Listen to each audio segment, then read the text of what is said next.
Hello, hello, hello, and welcome back. How are you doing? I hope you are doing well. It is the middle of spring, and the weather is pretty nice. Pretty nice indeed.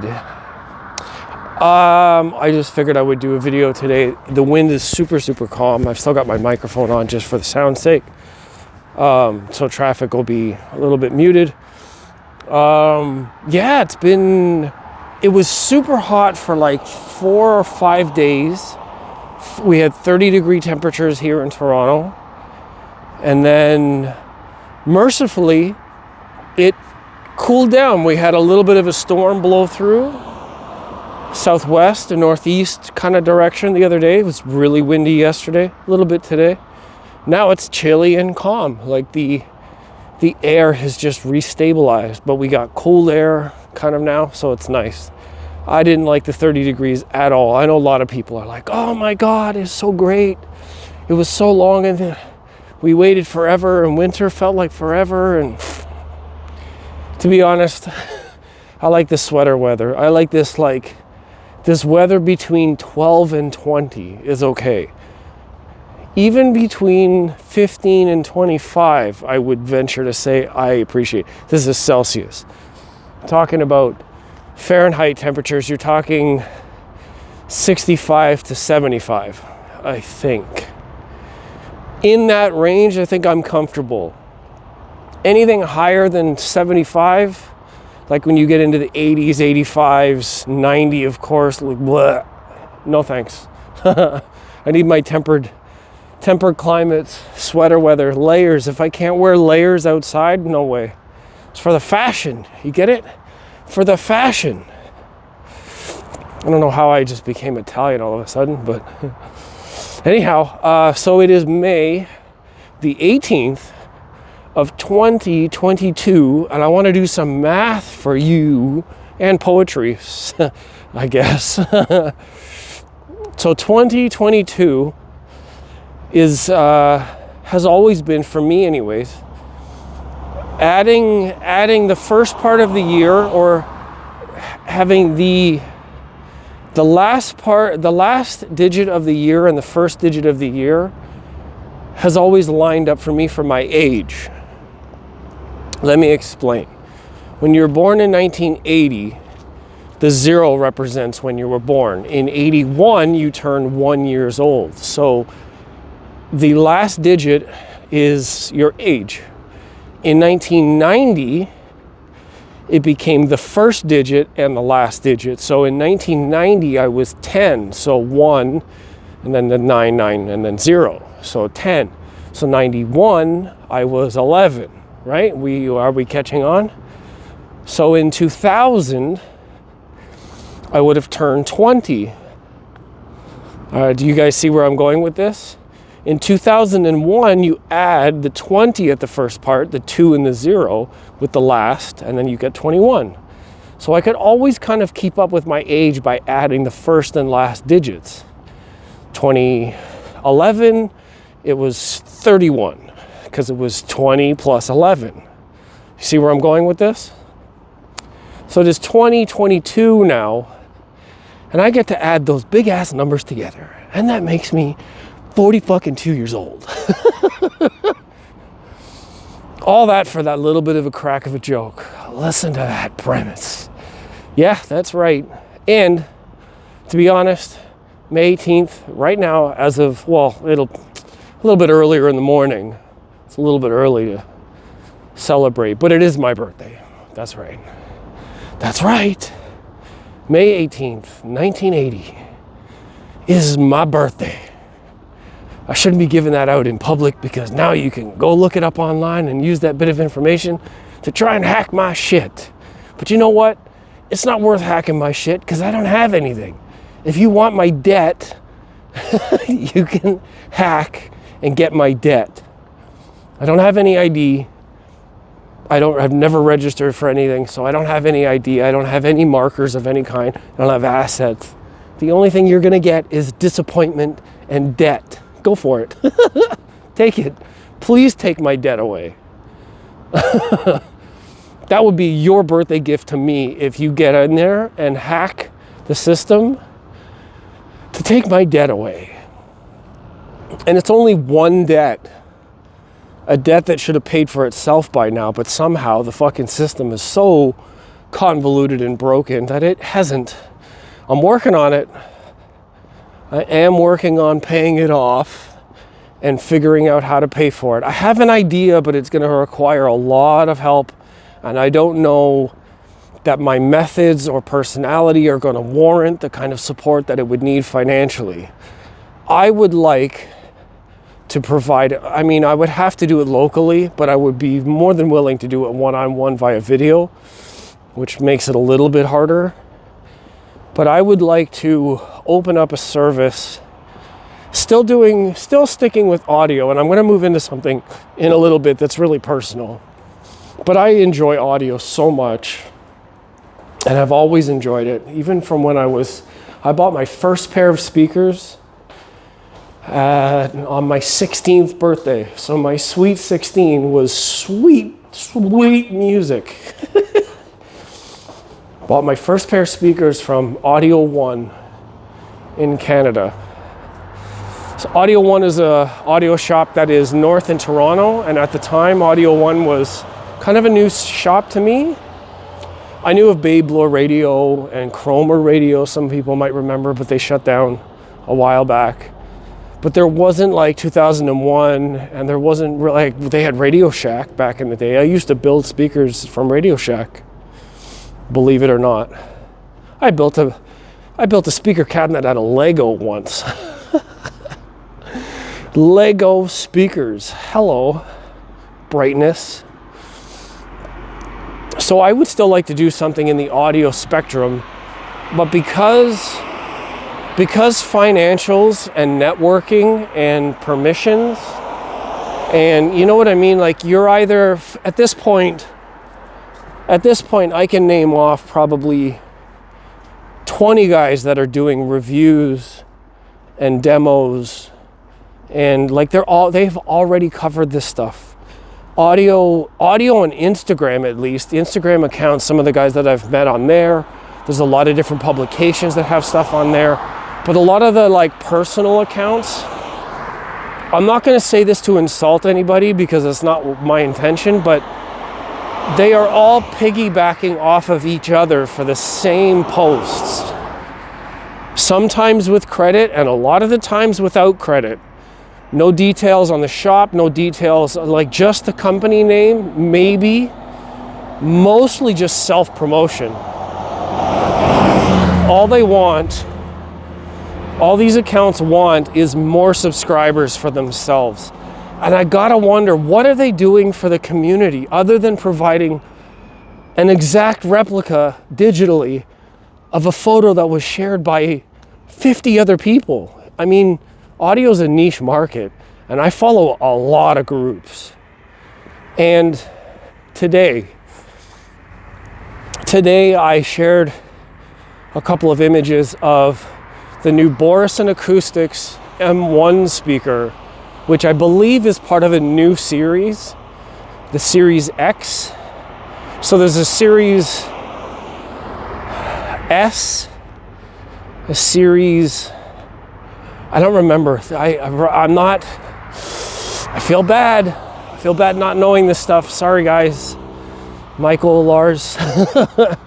I appreciate you guys and your designs, but I only read through the websites once or twice, and I know that there's a top tier and then a lower tier that's a little more boxy, and then this new one has new technology built in. Anyways, where I was going with that, despite the series, I think it's a new series, because there's a bookshelf and a tower speaker on display right now in Munich, and I'm following them, so I saw new bookshelves and the technology, and I messaged the company and they messaged me back about the technology, and I posted these, and one of the accounts that follows me, who has easily into the 30,000 follower range, said, I've never heard of this brand before. And part of me just died because let's go back, let's do the math. 2016, 16 years old, was 1996. I got my first speakers. They were Paradigm Atoms, ATOMs, which I actually found out PSB Speakers is an older company, did all of the NRC research ahead of Paradigm's launch, and I don't know what the history is there. I need to look into it a little bit more, and I don't want to spread false information about it, but PSB has a speaker called Atom also, ATOM. And I don't know which one came first, but after my recent experience with Paradigm, I wouldn't count out the possibility that they started their own company after PSB to ride their coattails. And to begin with, I think the brand had a good start, but once they lost control, it was all about following the competition. I don't know, it's a real interesting business out there. I don't know enough about it, and again, I don't want to throw anybody under the bus because they're obviously more successful at it than I am, including going back to this other Instagram account online where the person who manages the site, like 30,000, 40,000 subscribers or followers on the site. It's just re-photos of company shots, a little bit of a blurb, a little bit of information, and all it is reiterating what's on a website. Photo and all for Instagram. And I don't understand how reiterating and copying something directly, I mean, we used to call that plagiarism. You couldn't get away with that before. There's no authenticity in it. It's not like you're a licensed publication that has permissions to share photos. It's just everything online is a feeding frenzy, and every other account doing things is like a shark. So I have been into audio, bought my first speakers at 16, set up everything correctly the first time. I have been listening very critically to music in all its forms and genres, including playing music, both guitar lessons, drumming lessons. I've been a musician as long as I've been into audio. And when I share an image like that today, and these high-level or high-reaching accounts, where my Instagram only has about 1,200 people. Maybe it is in the online world, part of my delivery, part of my reach. I'm not doing the same work. I don't appeal. But I mean, what? I've never heard of that brand before. It just shocked me. I was like, how does this work? What does this system reward if it doesn't reward hard work, if it doesn't reward knowledge, if it doesn't reward authenticity? What is the system based on? I don't get it. And I want to bring some of that joy and passion. Maybe you can hear it in my voice. Like it hurts because after, almost 30 years, like many of these brands that can't keep up, can't make sales, can't do what they do anymore. Old brands. Onkyo, for example. So much changing going on. So what is making the sales? What is grabbing people's attention? What do people value these days? I don't see the same in things now that I used to. I don't know how to describe it, but it hurts a little bit because I'm so in love with the practice of listening and music and sharing my playlist and watching people come over to my house for decades because I always had the best speakers anybody's ever owned or heard or set up the right way. And everybody would always tell me like, oh my God, I've never heard that thing in the music before. I never realized there was a bongo in this, Dave Brubeck tune. They didn't know. So part of the reason why I called myself the audio system specialist, the specialist part stands out when my knowledge and breadth of awareness and experience with audio, and watching how the technology develops and watching what brands are doing and just following with every brand possible. I spend every other hour of every day studying and looking at audio for the sake of sharing with people, because that's really what this hobby is about, is sharing.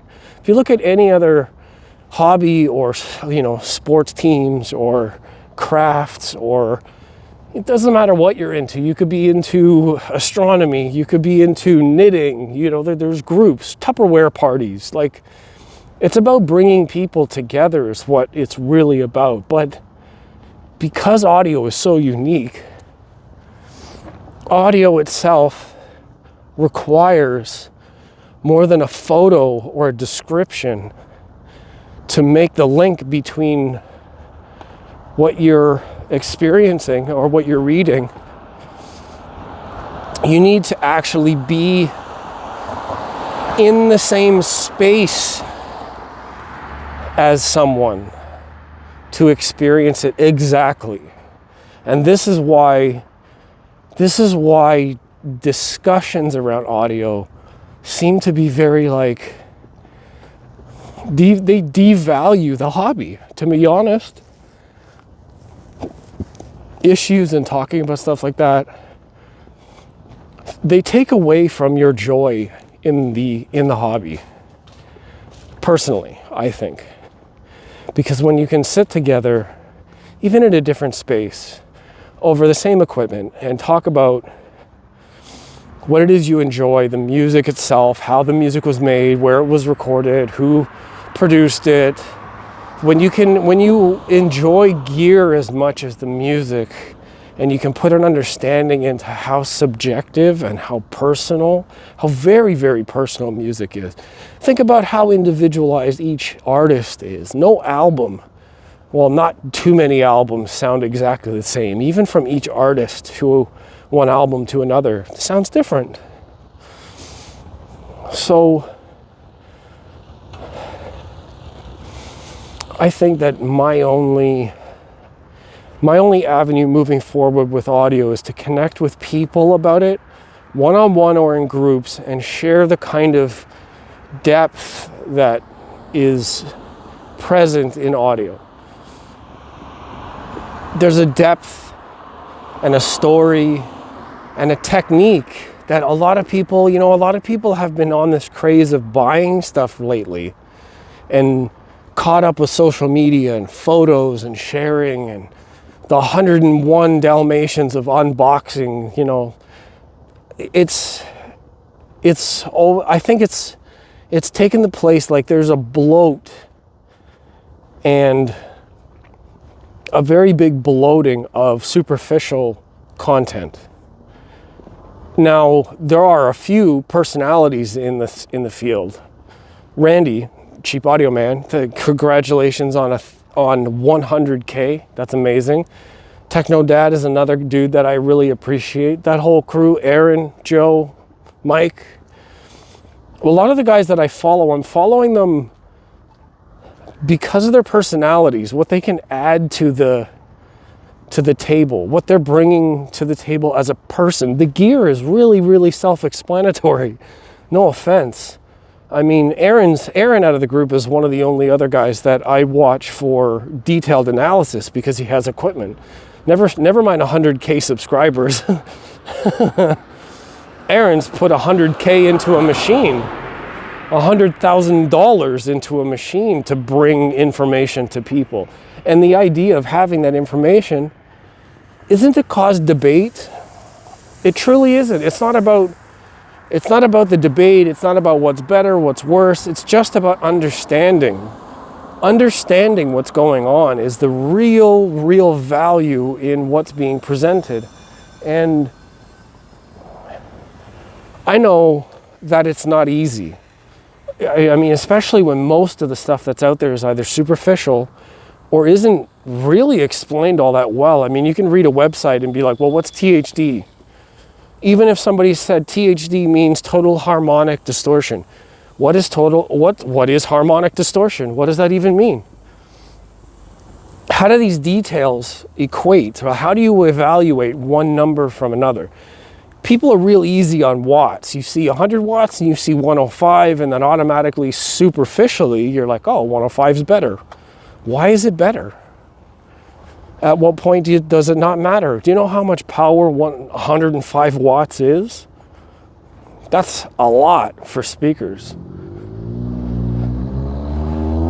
There's an understanding there that I find missing, and this is where I would like to jump into this party and present with something deeper. But the thing is, because it's deeper, it's going to require a different audience. It's going to require different marketing. It's going to require a lot of help and a lot of word of mouth from people to get the engine going. Because if a superficial reposting site like this guy who didn't know who Boris and Acoustics was can get 30, 40,000 followers on Instagram for nothing, basically nothing. You're just reposting. It's like if I handed out flyers, the person who's going to benefit is the store, not me. I didn't make the flyers. You can get paid to hand them out. You might get, discounts from brands or whatever, however that works. I would love to be in that space. But the problem is I like all of them.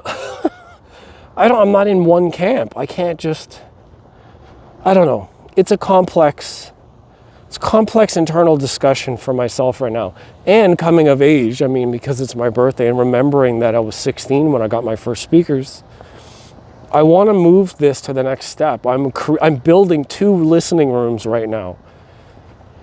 All custom, all my own designs, all very unique. I want to be able to film that process and bring that to people, because I don't know how many people live in apartments, but if you know someone that lives in an apartment, share this video with them. And I want to say that I want to open up a very basic Patreon thing so I can communicate more directly with people rather than through social media, because if I rely on YouTube or Facebook, chances are they're going to shut me down. There's too much control and censoring, and I want to be able to move out and away from that. I want to build a name and a reputation based on experience and being able to communicate the knowledge and the understanding behind audio, so that whenever a session is done and I speak with you and we walk through things together, you will have gained more appreciation, more knowledge, more understanding, more know-how, more skills in the area of audio, and understanding how, if there's a problem, how to troubleshoot it, what you're listening to, how it's developed, how to avoid it, all of those things that no one really talks about. They talk about what's new, what's hot, how's it work, how do you hook it up, and then if it doesn't work, they're like, call customer support. Well, I could be customer support, but it's going to cost. I could be that teacher, that trainer, that educator, that demo person. Like, I will personally start to, at least locally, I will show up at your house and provide a 1 hour, 2 hour listen and tweak tuning session. And this is where I want the advertising for that, through maybe YouTube and Patreon to begin with, so we can chat and communicate. But I want to be able to do that in person, and then who knows, from there it could go up. I would like to travel and listen and tune people's systems in their house. It's not an easy thing. You need a lot of experience to know what you're listening for, and equipment, like really good microphones, really good software, really good knowledge how to tweak things out, the understanding of even cables, for God's sakes, where to put them, how not to put them. It all kind of matters to a degree or another. It all depends on your system. If you bought a home theater in a box from Best Buy, that's not hi-fi. I'm sorry. Hi-fi means high fidelity. High is a threshold. Best Buy home theater in a box is not hi-fi. You might want it to sound great, but it's not hi-fi. Anyways, I'm going to go in and sleep. I'll talk to you guys later. Thank you for watching till the end. Like I said, if you know anybody who's into this kind of thing, let me know. Let me know what you think. Let me know in the comments. Give me some feedback, and I'll talk to you guys soon.